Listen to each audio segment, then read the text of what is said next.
নমস্কার বন্ধুরা, আশা রাখি তোমরা সবাই খুব ভালো আছো। তো কালী পুজোর দিন আমরা চলে গেছিলাম মায়ের কাছে মনের কথা বলবো বলে। এটা হচ্ছে রাজপুর বিপত্তারিণী মন্দির।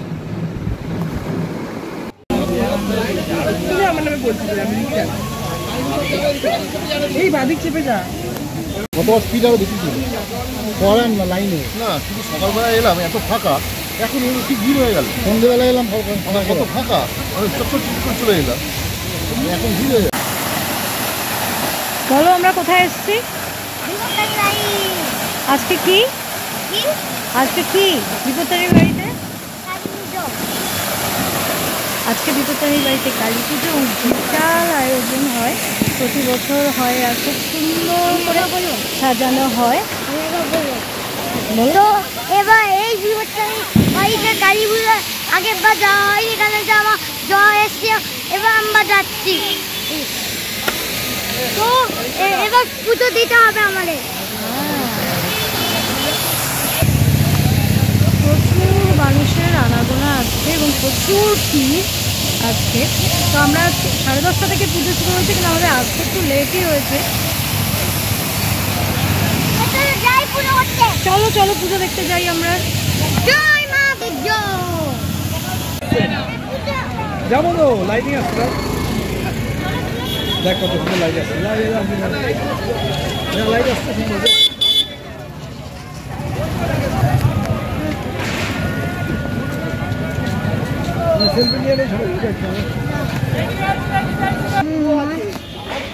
খুব সুন্দর সাজিয়েছে না? আবার টর্চটা দেবে? টর্চে ওখানে কিচ্ছু আসবে না বাবা আজকে। একবার দাও না। রাত্রে মাছ দেখতে পারি না, রাত্রে মাছগুলো ঘুমিয়ে পড়ছে।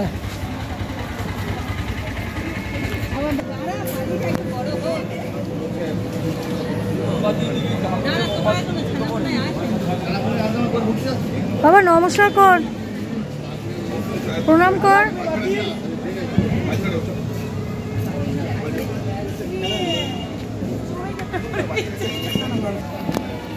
এখানে আজকে প্রচন্ড ভিড় এবং গাড়ি পার্কিং করা ভীষণ সমস্যা।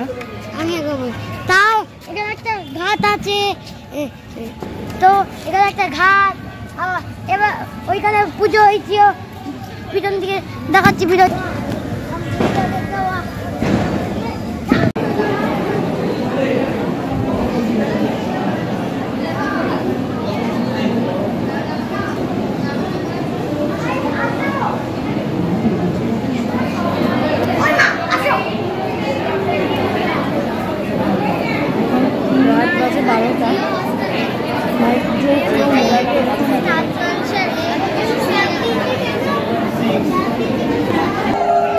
দেখতে পাচ্ছি না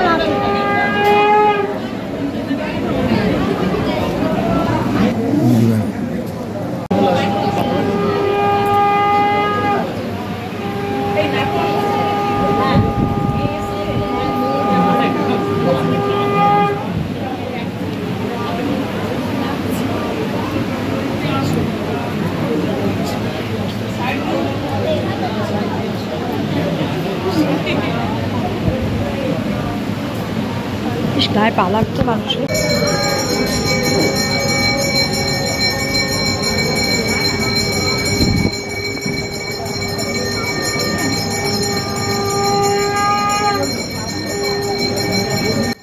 যারা জানে না তাদের উদ্দেশ্যে জানিয়ে রাখি যে বিপত্তারিণী কালী পুজোর দিন যে বিপত্তারিণীর বাড়িতে অন্নকূট দেওয়া হয়, সেইখানে পুজোর শেষে কিন্তু অঞ্জলি দেওয়ার ব্যবস্থাও আছে।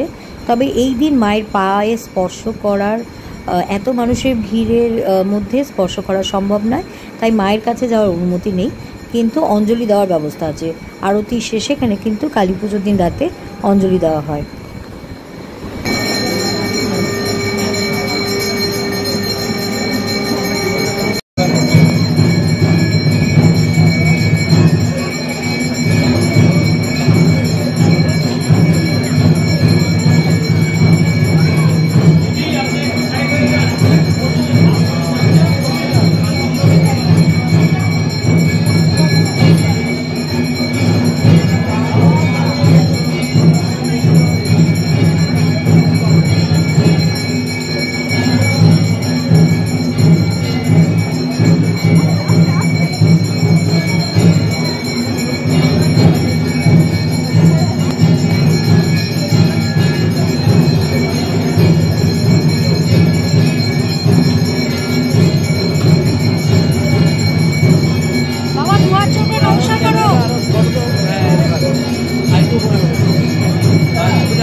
পুজোর শেষে কিন্তু মায়ের এই অন্নকূট দেওয়া প্রসাদ কিন্তু সমস্ত মানুষের মধ্যে দেওয়া হয় এবং প্রসাদ হিসাবে, এবং সেটা পুজোর শেষে হয়। এবং আমাদের গতকাল আমরা যখন গেছিলাম প্রায় 1:30 নাগাদ, প্রচুর লাইন, যেহেতু প্রচুর ভিড়, 1:30 নাগাদ পুজোর প্রসাদ বিতরণ শুরু হয়েছিল এবং আমাদের বাড়ি আস্তে আস্তে প্রায় 2:30 বেজে গেছিলো।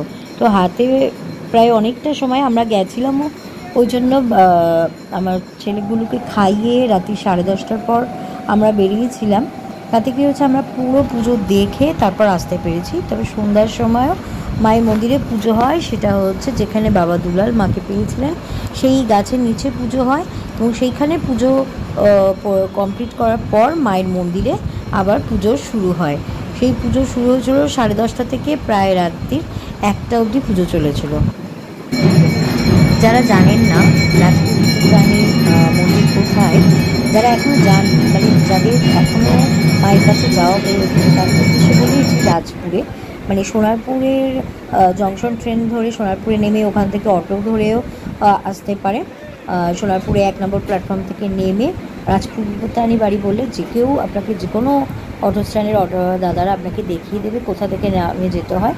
বা যদি আপনারা গড়িয়া হয়ে বাসে হয়ে আসেন, তো গড়িয়া থেকে আপনারা অটো ধরে আসতে পারেন, বা মেট্রো হয়ে আসেন যদি, তাহলে গড়িয়া স্টেশনে নেমে ওখান থেকে নিচে নেমে এবং অটো ধরে একদম রাজপুর বিপত্তারিণী বাড়িতে দিয়ে আসতে পারেন। এবং রাজপুর বিপত্তারিণী মন্দিরের মোড়ে আপনাকে নামিয়ে দেবে, সেখান থেকে অটোয়, সেখান থেকে পায়ে হেঁটেও আসতে পারেন বা রিক্সা ধরেও পৌঁছতে পারেন মায়ের মন্দিরে। যারা এখনও আসেননি, মায়ের খুব কাছে গিয়ে মায়ের গায়ে স্পর্শ করে, মায়ের পায়ে স্পর্শ করে মাকে আপনার